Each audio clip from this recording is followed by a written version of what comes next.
తాకట్లో ఉన్న మీ బంగారాన్ని విడిపించి ఆ రోజు ఆన్లైన్ రేటుకి కొంటాం. Sharma gold company. నమస్తే అమ్మా.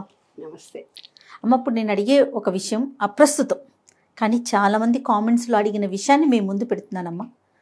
చనిపోవడం అనేది అది శరీరానిక మనస్సుక? ఇదొకటి. చనిపోయే ముందు మనకి తెలుస్తుందా? అంటే కొంతమంది ఒక హాఫ్ అన్ అవర్ ముందే కొన్ని సిమ్టమ్స్ తెలుస్తాయి, ఒక 15 నిమిషాల ముందే ఆ మనిషి చుట్టూ వాతావరణం ఎవరైతే ఉంటుందో ఆ జీవానికి తెలిసిపోతుంది అని మీరేం చెప్తారమ్మా?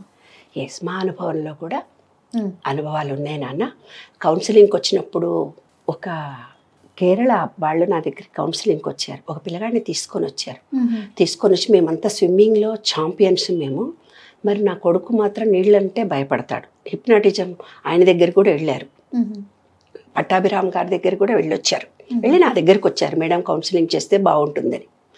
ఆ బాబును అంతా నేను చూసిన తర్వాత వాళ్ళంతా నీళ్ళంటే ఛాంపియన్స్, స్విమ్మింగ్ దాంట్లో ఛాంపియన్స్ అందరూ. వాళ్ళ వంశంలో వీడు పుట్టాడు, కానీ వీడి నీళ్ళంటే భయం, చలి జ్వరం వస్తుంది.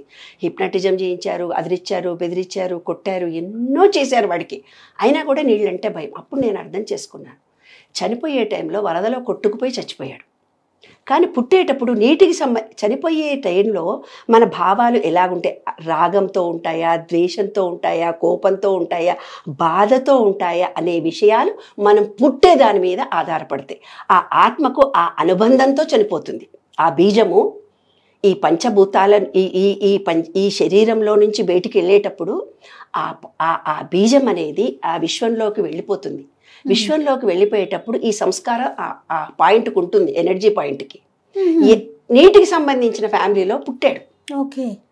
ఇప్పుడు అందశ్రీ అంత గొప్పగా పాటలు రాస్తున్నాడు, ఏం చదువుకోలేదు కదా, ఎక్కడో అనామకంగా పెరిగి ఎవరో ఎక్కడో వెళ్ళి ఆశ్రమంలో ఉండి ఆ జ్ఞానంతో మాయమైపోతున్నాడమ్మ మనిషి. ఇలాంటి పాటలన్నీ రాయడానికి అతని పూర్వజన్మ సుకృతమే కదా.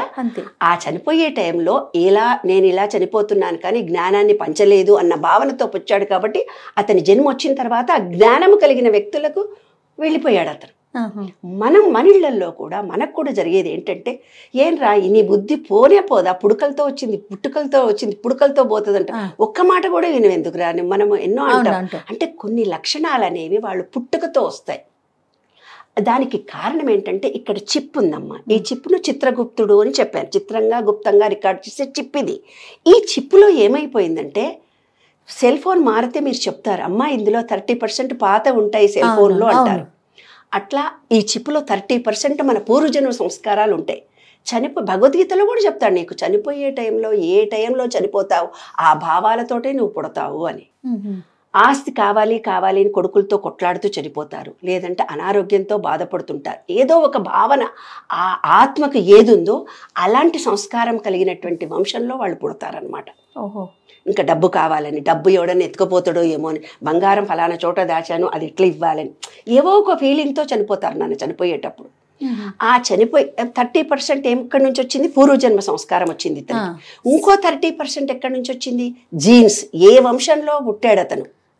కార్పెంటర్ వంశంలో నుంచి పుట్టాడా, ఇంకోటి ఏవో కులాలు చెప్తున్నారు, మనకు తెలియదు ఎందుకు. ఏవో ఒకటి ఆ వంశంలో ఉన్నటువంటి జీన్స్ 30%. ఏ వ్యక్తి అయితే ఎక్కడైతే పెరిగాడో కొన్ని భావాలు, నమ్మకాలు, విశ్వాసాలు ఏర్పరచుకొని పెరుగుతాం మనం, పెరిగిన వాతావరణం, అవి ఒక 30% వస్తాయి. కాబట్టి మొత్తం ఒక వ్యక్తి యొక్క లక్షణం ఎక్కడి నుంచి వచ్చింది? అతని ఈ 3 డిపెండ్ అయి ఉంటాయి. ఒక విషయంలో అతను స్పందించాడు ఒక మనిషి ఎవరైనా అంటే, అతని పూర్వజన్మ ఈ చిప్పు చిత్రంగా గుప్తంగా రికార్డ్ చేసిన చిప్పులో 30% జీన్స్ వచ్చాయి, 30% పూర్వజన్మ సంస్కారాలు వచ్చాయి, 30% జీన్స్ వచ్చాయి, 30% పెరిగినటువంటి వాతావరణం నుంచి వచ్చాయి. ఇది అతని జీవితము, అతను అవుతాడనమాట. కాబట్టి చనిపోయేటప్పుడు కొంతమంది ఏం చేస్తారు నాన్న, ఇంకొక విషయం చెప్తాను నేను. ఈ జీవితం నాకు అస్సలు ఇష్టం లేదు, నేను చచ్చిపోతానని 100 సార్లు 1000 సార్లు అనుకుంటారు. ఏవో వాళ్ళకి కలిగిన కష్టాల వల్లనో, అనారోగ్యం వల్లనో, వాళ్ళు ఉన్నటువంటి సిచ్యువేషన్ల వల్లనో వాళ్ళు పదే అనుకుంటుంటారు. కానీ చనిపోయే అవకాశం వాళ్ళకి రాదు. అప్పుడు శరీరం మొత్తం చచ్చిపడిపోతుంది. అంటే శరీరం యాంత్రికంగా పనిచేస్తుందే తప్ప ఆ శరీరం యాక్టివ్గా పనిచేయదు. ఓకే. ఇంకొకటి కాశీలో కూడా వెళ్ళి వాళ్ళు ఏం చేస్తారు, తద్దినాలు పెట్టుకొని వస్తారు. మళ్ళీ నాకెవరు నా తదనంతరం ఎవ్వరు లేరు, నేను తద్దినం పెట్టుకున్నానని కాశీలో తద్దినం పెట్టుకొని వచ్చేస్తారు. వాళ్ళు దేనికి పనికిరారు తెలుసా? పూజల్లో కూర్చుంటే పనికిరారు వాళ్ళు. నేను సింగిల్గా ఉన్నాను, నేను ఇవాళ తద్దినం పెట్టుకొని వచ్చారు కదా వాళ్ళ గురించి, వాళ్ళు అంటే చచ్చిపోయిన లెక్కనే కదా. అది వాళ్ళు ఇంక ఏ పూజలో కూర్చున్నా కూడా అర్హత రాదు, ఆ ఎనర్జీ రాదు. వాళ్ళు చనిపోయిన వాళ్ళ కిందనే లెక్క. కాబట్టి చనిపోవడము అనేది అది ఎప్పుడు నిర్ణయం జరుగుతుందో ఎలా జరుగుతుందో మనకు తెలియదు, కానీ సంతోషంగా ఆహ్వానించాలి. మేము చనిపోతామనే భయాలు ఎవరికి ఉంటాయో ఈ మీడియా ద్వారా ధైర్యంగా ఉండండి. మనము ఏదైతే నిర్ణయించుకొని వచ్చామో అవి మనం కంప్లీట్ చేసే వెళ్తాం, ఖచ్చితంగా కంప్లీట్ చేసి వెళ్తాం. ఎందుకు అలా చేస్తున్నావు, చచ్చిపోతుందేమో అనుకున్న వాళ్ళు కూడా 70 ఏళ్ళు 80 ఏళ్ళలో బతుకుతారు. చచ్చిపోతున్న క్షణాలు కూడా వచ్చి కూడా బతుకుతారు.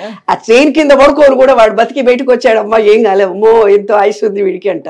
కాబట్టి చనిపోవడం అనేది వాళ్ళ కర్మ డిసైడ్ చేసుకొని వచ్చినటువంటి అంశాన్ని బట్టి వాళ్ళు చేయాలనుకున్న దాన్ని బట్టి ఆధారపడి ఉంటుంది. కానీ చనిపోతామనే భయాలు అక్కర్లేదు. చనిపోవడం జరగడం సత్యం, శాశ్వతం కాదు. ఇది ఒక్కదానికే ఈ మనుషులందరూ కొంచెం భయపడుతున్నారు. అమ్మో నేను చచ్చిపోతానో ఏమో, కానీ ఆ విషయం మరుగున పడిపోతుంది. అవునా? అయినా సరే ఈ ఆస్తి నాది, ఈ పిల్లలు నాది, ఈ వ్యవహారం అంతా నాదని మాయలో మనం బ్రతుకుతుంటాం. మళ్ళీ మనకి ఎవరైనా చనిపోతే శ్మశాన వైరాగ్యంలాగా 4 రోజులు కొంచెం భయపడతాం, మళ్ళీ తర్వాత మామూలే. కాబట్టి మృత్యువును మనం ఆహ్వానిద్దామని ఒక కవిత కూడా రాశాను. మన బాధ్యతలన్నీ అయిపోయాయి. ఈ కాలం ఈ గాయం కాకముందే మృత్యువును మనం ఆహ్వానిద్దాం. మనం ఇవ్వాల్సినవన్నీ ఇచ్చేద్దాం. మనం చనిపోయే లోపల రిటర్న్ గిఫ్ట్ ఈ విశ్వం ఎలాగన్నా ఇస్తుంది. కాబట్టి మృత్యువును ఆహ్వానిద్దాం. తప్పకుండా అమ్మా. నమస్తే. నమస్తే.